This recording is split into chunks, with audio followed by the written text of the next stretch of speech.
ఏదో ఇవాళ తెలుగుదేశం పార్టీ ఒకటే కాదు, ఇవాళ అధికారం ఉంది రాష్ట్రంలో ఉన్నది. తెలుగుదేశం పార్టీకి కూటమి, మిగతా పార్టీ కూటమిని ఏర్పాటు చేయడంలో ప్రధానమైన భూమిక పోషించానని చెప్పుకున్నారు డిప్యూటీ సీఎం గారు.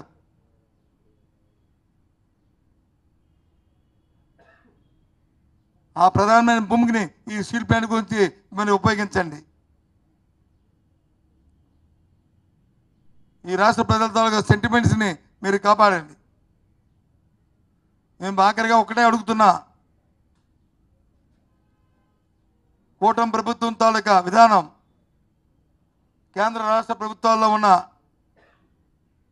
మీ ప్రభుత్వం తాలూకా విధానం జాతీయమా, ప్రైవేటిజమా, జాతీయ సంస్థగా స్టీల్ ప్లాంట్ను ఉంచడమా?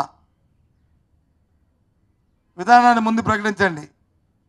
అదేదో చిల్లరగా ఇక్కడ నాయకులు అక్కడ నాయకులు మాట్లాడితే కాదు. అయితే సాక్షాత్తు ఇక్కడ ముఖ్యమంత్రి ఉప ముఖ్యమంత్రి మాట్లాడాలి, లేదు కేంద్రంలో ఉన్న ప్రధానమంత్రి వారు మాట్లాడాలి. ప్రభుత్వం అధికారంలోకి వచ్చిన వెంటనే ఉక్కు శాఖ మంత్రి వచ్చారు, స్టీల్ ప్లాంట్ చూశారు.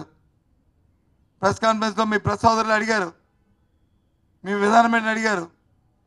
నా సాయశక్తిలో అది ఉంచడానికి ప్రయత్నం చేస్తాను, కానీ ప్రధానమంత్రి గారిని అడిగి చెప్తాను మీకు అని చెప్పారు. ఒకసారి మీకు జ్ఞప్తికి చేసుకొస్తున్నాను. అంటే దీని మీద క్రికెట్గా ఎన్డీఏ ప్రభుత్వం తాలూకా విధానాన్ని ప్రకటించవలసిన అవసరం ఉంది. ప్రకటించాలని డిమాండ్ చేస్తున్నాం, ప్రకటించాలని కోరుతున్నాం.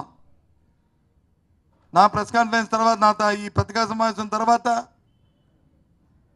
ఎన్నో అవాకులు చవాకులు మా మీద ఎన్నో మాట్లాడతారు, నాకు తెలుసు. ఎన్నో విమర్శలు చేయడానికి ప్రయత్నం చేస్తారు, మాకు తెలుసు. ఎన్నో సోషల్ మీడియాలో మా మీద మాట్లాడతారు, నాకు తెలుసు. ఎన్ని మాట్లాడినా ఎన్ని చేసినప్పటికీ కూడా ఇది ఆత్మగౌరవానికి సంబంధించిన విషయం. ఇది ప్రాంతానికి, ఈ రాష్ట్ర ప్రధానికానికి సంబంధించిన అంశం. వాటి గురించి పట్టించుకోవాల్సిన అవసరం లే. స్ట్రైట్గా ముక్కు సూటిగా ఈ ప్రైవేటిజం చేస్తున్న కేంద్ర ప్రభుత్వ నిర్ణయాన్ని రాష్ట్ర ప్రభుత్వం వ్యతిరేకిస్తుందా, సమర్థిస్తుందా? వ్యతిరేకించాలని డిమాండ్ చేస్తున్నాం. ఇది జరగకుండా ఆపాలని డిమాండ్ చేస్తున్నాం. ఎంత ఎక్స్టెంట్కైనా వెళ్ళాలని డిమాండ్ చేస్తున్నాం. మా పార్టీ విధానాన్ని కూడా ఇదే అని మీకు మనం చేస్తున్నాం.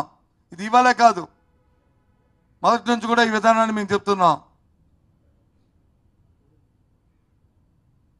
ఆ నేపథ్యంలోనే ఇవాళ మళ్ళీ మీతో సమావేశాన్ని పెట్టి మీ ఇక్కడ కూర్చున్న నేను కానీ, మా అమర్ గారు కానీ, లేకపోతే మా రెడ్డి గారి గాజువాక మా నాగిరెడ్డి గారు కానీ, మా అధ్యక్షులు కానీ, లేకపోతే మా మాజీ సభ్యులు ధర్మశ్రీ గారు కానీ, మీ అందరం కూడా ఈ పార్టీ మాటగా మీకు అందరికీ మీ ద్వారా చెప్తున్నాం. ఈ పోరాటం ఎంత ఎక్స్టెంట్కైనా సరే దీన్ని సాధించుకోవడానికి మేము ఉంటామనే విషయాన్ని ఇవాళ తెలియజేస్తున్నాం. అందుకే మిమ్మల్ని అందరినీ పిలిచి ఈ సమావేశం ఏర్పాటు చేశాననే విషయాన్ని తెలియజేస్తున్నాం.